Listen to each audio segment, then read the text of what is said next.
Good morning. This is the news that we are waking up to for Saturday, the 23rd of November, 2024. Um, Guys, with the live ban on TikTok, I took advantage of the fact that, the 6 hours that I spend every day trying to prepare the live, that I didn't have to do that. Um, very coincidentally, just by chance, I had the opportunity to go with some volunteers, uh, in military volunteers, on a delivery supply run to the front lines. Now, when I say the front lines, I wasn't really at the front lines. The front line, the zero line, the contact line, was about 10 kilometers from any place that I was. So we were always outside of artillery range, right? It wasn't as if I was within artillery range. But the sounds of artillery were constant. It was just constant boom, boom, boom. We were in Izium. We were in Kramatorsk. We were in Sloviansk. We came very near Pokrovsk on the way out, but that was not. It's not possible to go there with a foreigner unless you have pre-authorization from the local commandant. The last 72 hours for me were an absolutely grueling exercise in stamina and just keep going to get to the next thing for hours on these roads that can't even hardly be described as roads, with the constant threat of partisan activity, right? The Donbass was where the separatist movement against Ukraine began 10 years ago, where that's the Donbass War. And so if people stayed there, it is not unlikely that they are waiting to welcome the Russians. There's a lot of pro-Russian sentiment there. So literally every time we got in the car, the guys checked under the wheels for grenades or other improvised explosive devices. The conditions under which the military guys that we stayed with are living are not what anybody would call good. We slept in root cellars, because that's the safest place to be, right, is underground. And when the electricity went out, that was the end of all the heating. That was the end of, any kind of sense of modern convenience. And the electricity was out for an extended period of time, following a heavy arterial bombardment with glide bombs in the area. The ambulances, the constant run of ambulances from the front line to hospitals inside of Ukraine with the wounded, it just didn't stop. I'm still processing, right? Because for me, it was just 72 hours nonstop, grueling experience. Very little sleep, very little food, no kind of creature comforts of any kind. And yet, to talk to the guys, it was like a vacation for them. Because they had me along, they weren't going anyplace really dangerous. Right? They weren't getting within artillery range. They weren't getting into places where you could be surprised by a Russian reconnaissance group, or an armed partisan group. We weren't going to those places. We were going to places where you had a roof over your head, where there was some food, right? It was like a vacation for them. For me, I just limped out of there grateful to be alive and extraordinarily grateful for the men who took me with them, because it was an eye-opening experience.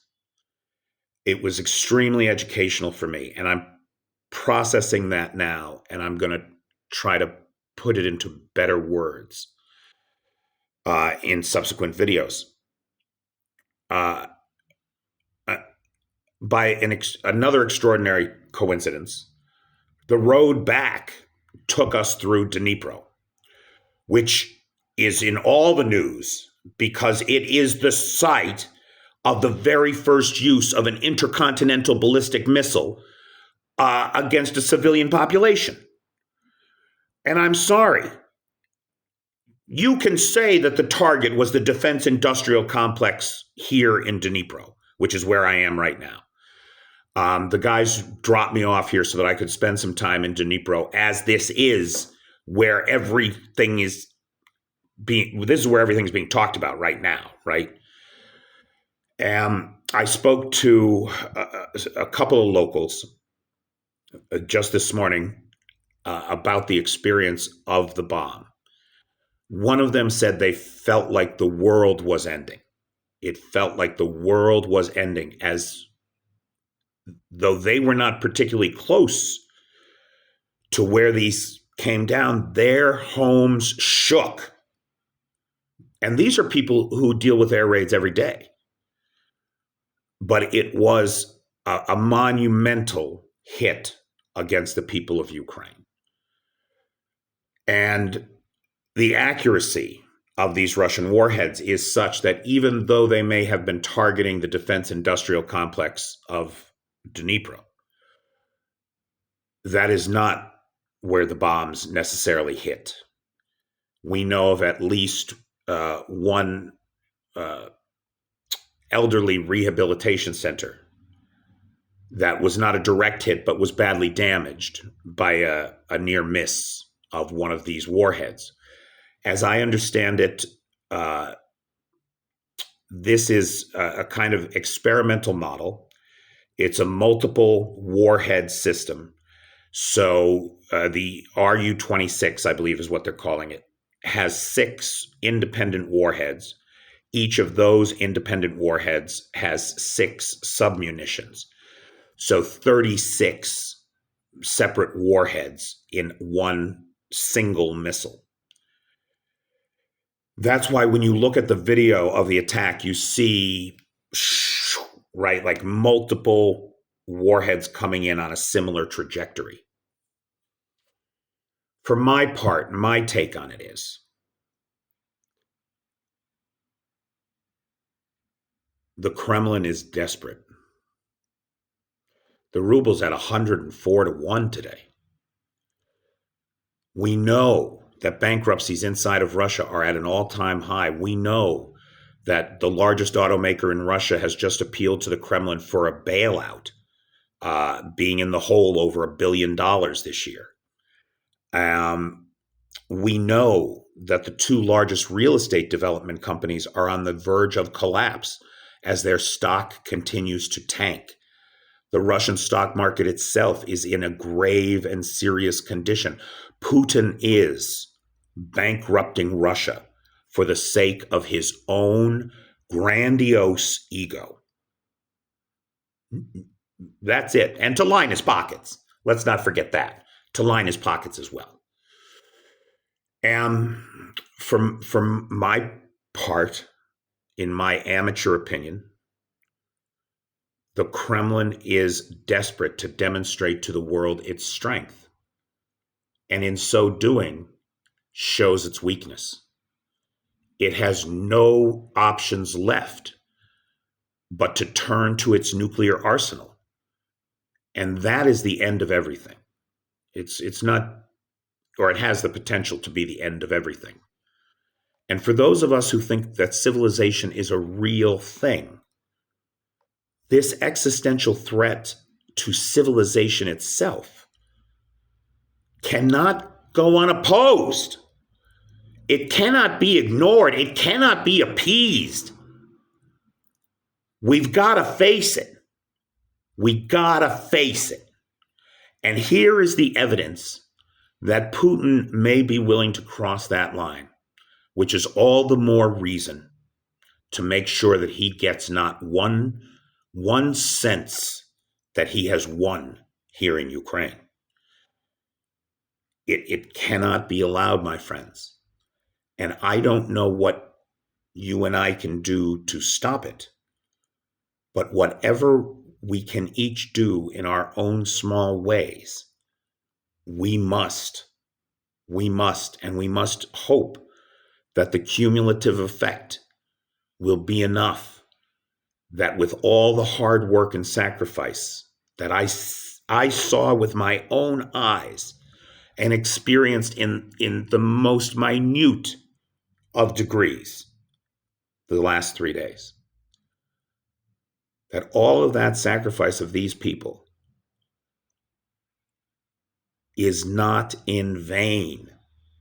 That is my greatest fear, that the Ukrainians have suffered through all of these 3 years. They are this close. The Russian Federation, the house of cards that is the Kremlin, is so close to cracking. My greatest fear is that we in the West will not have the courage of our convictions, and we will save this merciless, murderous tyrant simply to keep the price of oil down. And that makes me crazy. So, as I said after Trump was elected, now is not the time to despair. Now is not the time to give in to cynicism and say that nothing can be changed, we can't do anything. Now is the time to take every action that you can within the context of your life and in your society. You know, Blue Ariel Silk messaged me the other day and said that, you know, one of the things she does in her hometown is she donates to a free lending library. And that's the kind of thing that everybody can do. Make books available that change the way that young people see the world and their place in it, that gives them hope, that makes them think they are not merely a cog in somebody else's machine, but rather a free and independent person who takes action in the world to make the world a better place. That's what if we are here for anything, that is what we are here for. And the little bits that each of us can do add up.